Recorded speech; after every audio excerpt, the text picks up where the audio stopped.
Ration কাৰ্ডৰ ডাঙৰ update লৈ আহিছোঁ। সেইটো আপডেট হ'ল আপোনালোকৰ যদি ৰেচন কাৰ্ড আছে তেনেহ'লে কিন্তু আপোনালোকৰ কাৰণে এইটো ভিডিঅ' হয়। বৰ্তমান যিসকলৰ ৰেচন কাৰ্ড আছে বা ৰেচন কাৰ্ডত সকলো ফেমিলি মেম্বাৰৰ নাম এটা ৰেচন কাৰ্ডত আছে, বৰ্তমান কিন্তু ৰেচন কাৰ্ড ছেপাৰেট হৈ আছে বা নাম বন্ধ বৰ্তমান ট্ৰান্সফাৰ হৈ আছে। কেনেকুৱাকৈ আপোনালোকে আপোনাৰ ৰেচন কাৰ্ডটো ছেপাৰেট কৰিব, মই আজি এইটো ভিডিঅ'ত সম্পূৰ্ণ প্ৰচেছ দেখুৱাই দিম।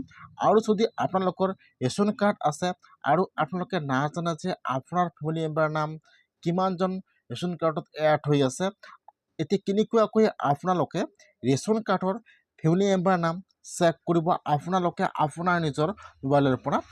মই আজি এইটো ভিডিঅ'ত আপোনালোকক এইটো সম্পূৰ্ণ প্ৰচেছ ষ্টেপ বাই ষ্টেপ দেখুৱাই দি আছোঁ যে কেনেকুৱাকৈ আপোনালোকে ৰেচন কাৰ্ডৰ ফেমিলি মেম্বাৰ ডিটেইলছ চেক কৰিব।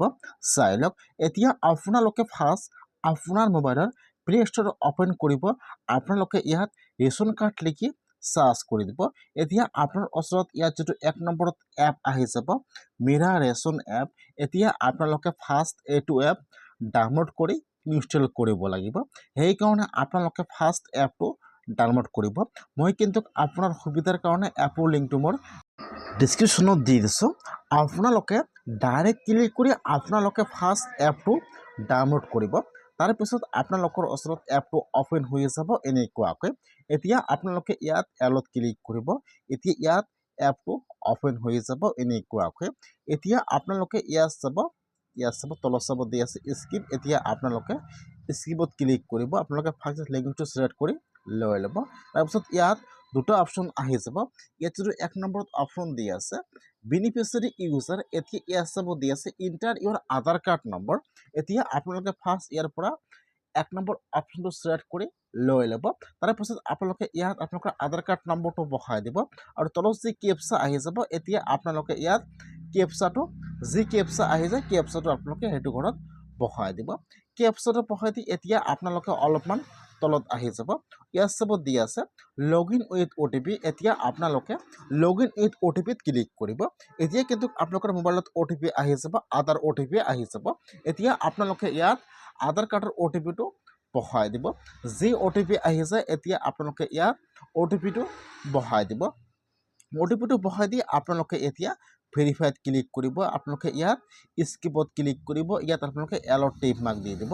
এতিয়া ফাৰ্ষ্ট চাব ইয়াত কিন্তু বৰ্তমান কিন্তু ৰেচন কাৰ্ডটো চেছ হৈ গৈছে। এতিয়া ইয়াত চাব ফাৰ্ষ্ট আপোনালোকৰ ইয়াত ৰেচন কাৰ্ড নম্বৰটো আহি যাব আৰু আপোনালোকৰ ফেমিলি হেডৰ নামটো ইয়াত আহি যাব এনেকুৱাকৈ। এতিয়া আপোনালোকে এইটো কাৰ্ডৰ ওপৰত এবাৰ ক্লিক কৰিব। এতিয়া আপোনাৰ ৰেচন কাৰ্ডত আপোনাৰ ফেমিলিৰ যিমান কেইজন সদস্যৰ নাম আছে ইয়াত আহি যাব এনেকুৱাকৈ।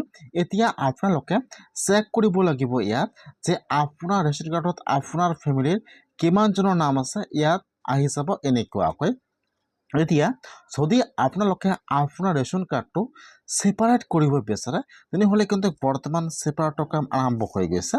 সেইকাৰণে যিসকলে ৰেচন কাৰ্ডটো ভাগ কৰিব বিচাৰে সেইসকলে আপোনালোকে আপোনাৰ অফিচত যাই অতি সোনকালে যোগাযোগ কৰক।